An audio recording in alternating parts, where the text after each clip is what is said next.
সন্দেশখালীর দিকে।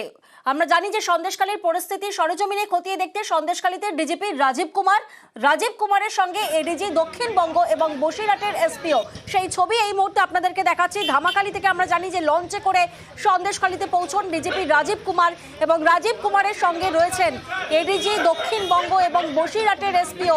সন্দেশখালী থানায় গিয়ে তিনি পরিস্থিতির খোঁজ খবর নেন, অর্থাৎ পরিস্থিতি সরেজমিনে খতিয়ে দেখতে সন্দেশখালীতে ডিজিপি রাজীব কুমারের সঙ্গে রয়েছেন এডিজি দক্ষিণবঙ্গ এবং বসিরহাটের এসপিও।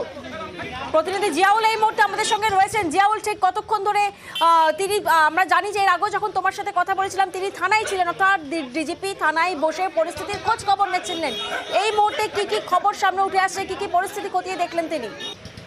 একদম দেখো, প্রায় 1.5 ঘন্টা ধরে সন্দেশখালী যে থানা রয়েছে সেখানে এসে বৈঠক করলেন। বৈঠকের পরে তিনি যখন বেরোচ্ছিলেন তখন সংবাদ মাধ্যম থেকে প্রশ্ন করতে তিনি বলেন যে আমি একটু ঘুরে এসে, অর্থাৎ এলাকা ঘুরে তিনি সংবাদ মাধ্যমের সঙ্গে বলবেন।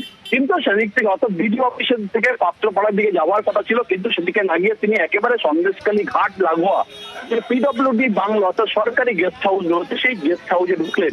তার সঙ্গে পুলিশের আধিকারিকরা, অন্যান্য আধিকারিকরা বা বসিরহাট পুলিশ সুপার তিনি যেমন রয়েছেন, এডিজি সাউথ বেঙ্গল তিনি রয়েছেন, মানে তাদেরকে নিয়ে এই মুহূর্তে সরকারি গেস্ট হাউসে রয়েছেন, অর্থাৎ সেখানেই ঢুকলেন। অর্থাৎ এখন দেখার বিষয় যে এই গেস্ট হাউসে যারা এই বিভিন্ন রকম অভিযোগ করছিলেন তাদেরকে এখানে নিয়ে আসা হবে না তিনি সরাসরি তাদের কাছে যাবেন, মানে সেটা অবশ্যই সময় অপেক্ষা করতে হবে। কিন্তু যেটা খবর, তিনি একেবারে এই সন্দেশখালী থানা থেকে পেরিয়ে একেবারে সন্দেশখালী যে গেস্ট হাউস তিনি সেখানে এলেন। এখন সেখানেই ভিতরে রয়েছেন, অর্থাৎ সংবাদ মাধ্যমকে সেখানে ঢুকতে দেওয়া হচ্ছে না। কিন্তু তার স্পষ্ট দাবি ছিল যে তিনি যখন বেরোচ্ছিলেন তিনি বলছিলেন যে তিনি ঘুরে এসে, অর্থাৎ এলাকা ঘুরে তিনি কিছু মানুষের সঙ্গে কথা বলবেন, তারপরেই সংবাদ মাধ্যমের সঙ্গে তিনি কথা বলবেন।